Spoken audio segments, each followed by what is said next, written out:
నమస్తే, welcome to our channel. నేను మీ పద్మావతి. ఈరోజు మనతో పాటు ప్రముఖ హస్త సాముద్రికవేత్త గోపాలకృష్ణ గారు ఉన్నారు.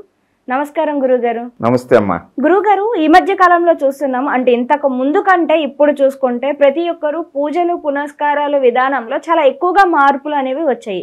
అయితే ఈ మధ్య కాలంలో ఎక్కువ ఏదైతే మనం పూజిస్తామో, ఈ పూజలు చేస్తామో దానివల్లే మనం ఎక్కువ కష్టాలను అనుభవిస్తాము అని అనే ఈ మాటలు అయితే ఎక్కువగా మనకు వినిపిస్తూ ఉన్నాయి. మనకి పెద్దలు కూడా చెప్తూ ఉంటారు, అరే వాడు ఎక్కువ పూజలు చేస్తాడు కాబట్టేరా వీడికి ఇన్ని పాపాలు ఇన్ని బాధలు పడుతున్నాడు అని అనేసి అంటారు. ఇది నిజమే అంటారు? అంటే పూజిస్తేనే మనకి ఎక్కువ కష్టాలు వస్తాయా, పూజించకపోతే కష్టాలు రావంటారా?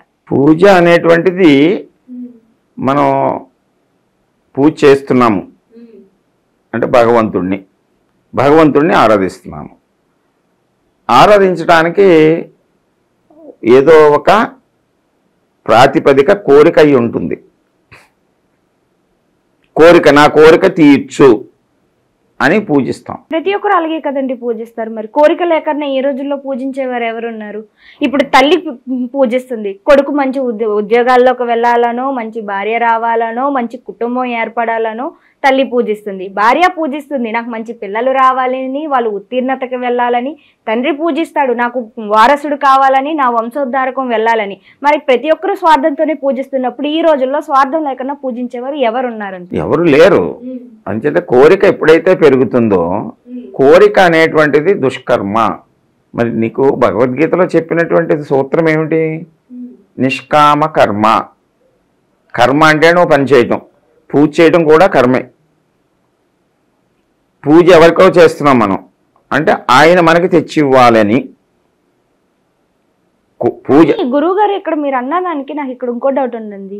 అరే అడగందే అమ్మైనా పెట్టదు అని అంటారు. ఇప్పుడు మనకు ఆకలేస్తే మనం వెళ్ళి అడగాలి, అమ్మ నాకు ఆకలేస్తుంది అన్నం పెట్టు అని అనేసి. అలాగే మనం దేవుణ్ణి పూజించేటప్పుడు అయ్యా నాకు ఈ సమస్య ఉంది మీరు తీర్చండి అని మనం కోరుకోకుండా దేవుడైనా ఎలా తీర్చుతారు అని అనేసి అంటారు కదా. మరి మీరు చెప్పేదానికి మనకి పెద్దలు చెప్పేదానికి కొంచెం వ్యత్యాసం అనేది మార్పు ఉంది. మరి దీన్ని ఎలా చూడాలంటారు? అసలు ఆయన తీర్చడు, మన కోరికలు తీర్చడానికి కాదు దేవుడు. దేవుడు సర్వమానవాళికి కావలసినటువంటివి అందించడానికి ఆయన ఉన్నాడు. వ్యక్తిగతమైనటువంటి విషయాలకి ఆయన సంబంధం లేదు. వ్యక్తిగత విషయాలు కర్మకు సంబంధం ఉంటుంది. మన కర్మను మనం సరి చేసుకోవచ్చు, ప్రారబ్ధాన్ని అనుభవించాలి. సంచితంలో ఆ ప్రారబ్ధ ప్రాతిపదిక మీద మనం వాటిని సత్కర్మలుగా మార్చుకోవాలి. అప్పుడు సత్కర్మ ఎప్పుడైతే మారిందో ఫలితం ఆటోమేటిక్గా మనకి కావలసింది వచ్చి తీరుతుంది.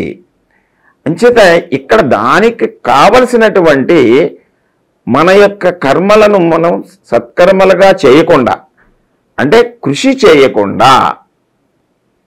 చేయకుండా భగవంతుడిని ప్రార్థించడం అనేటువంటిది ప్రస్తుత కాలంలో జరుగుతుంది. కోరికతోటి కృషి చేస్తూ భగవంతునికి మనం నివేదించుకోవటం వేరు. కృషి చేస్తూ ఎలాగంటే, ఒక విద్యార్థి పరీక్షకి వెళ్తున్నాడు, కృషి చేయకుండా అంటే సరిగ్గా దానిలో శ్రమ పడకుండా చదవకుండా, నా పరీక్ష గట్టెక్కేయాలి, నేను నీకు ఇది చెల్లిస్తాను, మొక్కుబడి అంటాం. మొక్కుబడి, నివేదన. ఇక్కడ మొక్కుబడి, నివేదన ఇవన్నీ ఏంటి? మన కోరికతోటి ఆయనకి లంచం ఇస్తున్నాం అనమాట, ఈ పని చేసి పెట్టమని. మనం కోరకపోయినా భగవంతుడు మనకి ఇవ్వవలసినవి, చెందవలసినవి అన్నిటినీ ముందుగానే నిర్ణయించేసి ఆ సామర్థ్యాన్ని మనలో ప్రతిష్ఠించేశాడు. అయితే మనం భగవంతునితోటి కనెక్ట్ అయి ఉండాలి. ఎందుకు కనెక్ట్ అయి ఉండాలి? నీ స్వార్థం ఒకటే కాదు, సర్వే జనా సుఖినో భవంతు అనేటువంటి మాటతోటి మనం ఆయన్ని ప్రార్థన చేయాలి. అప్పుడు ఆయన కృపా కటాక్ష వీక్షణాలు ఏమైనా ఉంటే సర్వేజన అందరికీ చెందాలి, అందరిలో నువ్వు ఉండాలి అనేటువంటి కాన్సెప్ట్ తోటి మనం పూజ చేయాలి తప్ప వ్యక్తిగతమైనటువంటి కోరికతోటి చేస్తే కామ్యకర్మ అవుతుంది. పూజ కూడా కామ్యకర్మ అయిపోద్ది. కామ్యకర్మ దుష్కర్మ హేతువు, అది పాపహేతువు, పాపాన్ని పెంచుతుంది అని కూడా మన పురాణాలు ఇతిహాసాలు వేదాల్లో చెప్తుంది కదా. కోరికతోటి ఏ పని చేయొద్దని కదా చెప్తుంటా. మళ్ళీ మనం అక్కడికి వెళ్తున్నాం. మళ్ళీని అలంకరణ చేసేసి పెద్ద పెద్ద నివేదనలు చేసేసి నాకు ఈ కోరిక తీర్చు, ఆయన ఎందుకు తీరుస్తాడు? మరి గురువు గారు మీరు అన్నదానికి ఇక్కడ నాది కూడా ప్రశ్న ఉంది. ఇప్పుడు పుత్ర కామేష్టి యోగం కోసం కొంతమంది యజ్ఞ యాదవులు చేస్తూ ఉంటారు. మరి అది కోరికే కదా. మరి అది చేసినప్పుడు పుత్ర సంతానం అనేది వస్తుంది అని అనేసి మనకి ఇతిహాసాల్లో కూడా ఉంది, మనకి పురాణాల్లో కూడా చెప్పబడతారు. అలాగే మరణం అనేది మన వరకు సంభవించకన్నా ఉండాలి అంటే దానికి కూడా ఒక యాగం అనేది చేస్తారు. మరి ఎందుకు లేదండి? మనకి పురాణ కథల్లో కూడా దీని గురించి ఉంది కదా. తప్పు వక్రీకరణ జరిగింది ఇక్కడ. ఎలాగంటే భారతం తయారైనప్పుడు 25,000 శ్లోకాలు, ఇప్పుడు 1,75,000 శ్లోకాలతో ఉంది. దాంట్లో కొన్ని భావాలను కూడా ఎవరైతే స్వార్థం ఉన్నారో వాళ్ళు చొప్పించారు. దాంట్లో వక్రీకరణ ఎంచేతనంటే భగవంతుడు మహిమలు చేయడు, ఒక వ్యక్తికి మహిమ చేయడు. నీ ఒక్కదానికి నాకు ఇది కావాలని కోరితే ఆయన నీ ఒక్కదానికి ఇచ్చేటువంటి శక్తి ఉన్నా సరే ఒక వ్యక్తికి చేయడు. ఎందుకు చేయడంటే ఒకవేళ అంత శక్తిని మన మీద ప్రయోగిస్తే మనం తట్టుకోలేము. భగవంతుడు అత్యంత శక్తివంతమైనటువంటి వాడు. మనము ఆయన యొక్క అంశలము. అంచేత మనం నివేదించుకోవాలి తప్ప కోరకూడదు, వ్యక్తిగతంగా కోరకూడదు. ఇచ్చిన దానితోటి మనం సంతృప్తి పడి మన జీవితాన్ని కొనసాగించాలి. మనకు ఆల్రెడీ కొన్ని ఇచ్చేశాడు, నాకు ఇంకా కావాలి అని కోరుకోవటం అనేటువంటిది కోరిక పాపహేతువు. ఇక్కడ నువ్వు జరిగిన పుత్రకామేష్టి యాగము, పుత్రకామేష్టి యాగము అంటే ఒక సింబాలిక్ ఈవెంట్. అది ఒక సింబాలిక్ ఈవెంట్. అంటే దశరథుడికి పుత్రులు లేరు గనక యాగం చేశాడు. ఆ యాగ ఫలాన్ని భార్యలకు ఇవ్వటం వలన పుత్రులు పుట్టారు. ఇవి భావన. అది ఆయనకి భార్యలు ఉన్నారు కదా, భార్యలు ఉన్నారు, సంసారం చేశాడు కదా. సంసారం చేయబట్టే ఎవరికో లేనటువంటి వాళ్ళకి యాగం చేస్తూ వలన వచ్చింది అని అనటం మనం సింబాలిక్గా భగవంతుని ఆరాధన చేయడం కోసం పెట్టినటువంటివి అవి. ఎందుచేతనంటే మానవ రూపం ఎత్తాడు కదా రాముడు. రాముడు మానవ రూపం ఎత్తాడు. రాముడు దేవుడే, నేను ఒప్పుకుంటాను. మానవ రూపం ఎత్తాడు.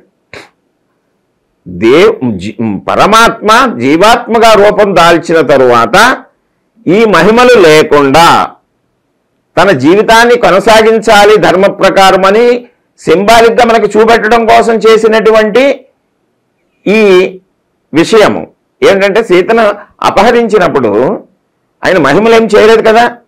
సీతాన్వేషణ చేయటం కోసం ఒక జీవాత్మ, ఒక మనిషి ఎలా అయితే చేస్తాడో సద్మార్గంలో ఆ గుహుణ్ణి అడిగి నది దాటి సోదరుడితో కలిసి పర్ణశాల నిర్మించి మా జటాయువు, హనుమంతుడు ఇలాంటి వాళ్ళందరితోటి జాడ కనిపెట్టి వానరులతోటి కలిసి ఒక వారధిని నిర్మించి రావణాసురుణ్ణి నిర్జించి సీతను తెచ్చుకున్నాడు.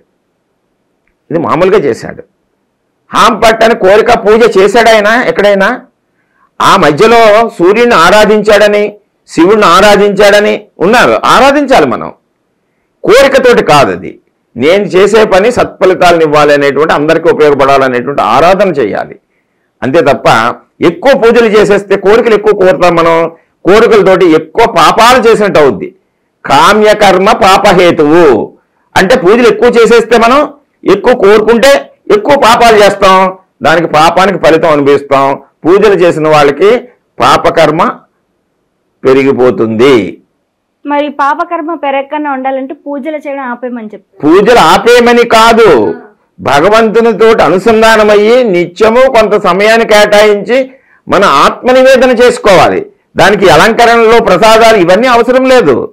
కోరకూడదు, కోరకుండా ధ్యానం చేయి. కోరకుండా నువ్వు కోరద్దు. నీకు నువ్వు ఏది ఇస్తే దాన్ని నేను తృప్తిగా స్వీకరిస్తాననేటువంటి లక్ష్యంతో ఆరాధన చేయి. ఇంక అదే పనిగా భజన చేస్తూ పూజలు చేసేస్తూ కోరికలు పెంచేసుకుంటూ పోతే అవి పాపహేతువులు. పూజ జపము అనేటువంటిది లిమిట్ అంతవరకు మాత్రమే. అది సాధనకి మార్గము, భక్తికి మార్గము. పూజ అనేటువంటిది భక్తికి మార్గము, ఒక స్టెప్ అంతే తప్ప నిత్యము కోరికలు కోరటం పూజలు చేయటం అనేటువంటిది మానవులుగా మనకి తగదు. మళ్ళీ పాపాల్లోకి వెళ్తాము. చాలా చక్కగా వివరించారు. ఏదైతే ఈ పూజ అనేది ఉందో, పూజ అనేది కూడా మనకి పాపం కింద వస్తుంది అనేది కొంచెం ఎక్కువ చేస్తుంది. అదే మీరు అన్న దాని ప్రకారం చూస్తే కనుక కొంచెం దీన్ని వాస్తవికంగా ఒప్పుకోవడానికి కొంచెం ఇబ్బందికరంగా ఉన్నప్పటికీ కూడా మీరు చెప్పిన దాంట్లో విషయం అయితే ఉంది. బట్ దీన్ని కూడా అర్థం చేసుకోవడం, కోరిక లేకుండా పూజ చేయండి. ఓకే, చాలా చక్కగా వివరించారు. ధన్యవాదాలు గురువు గారు.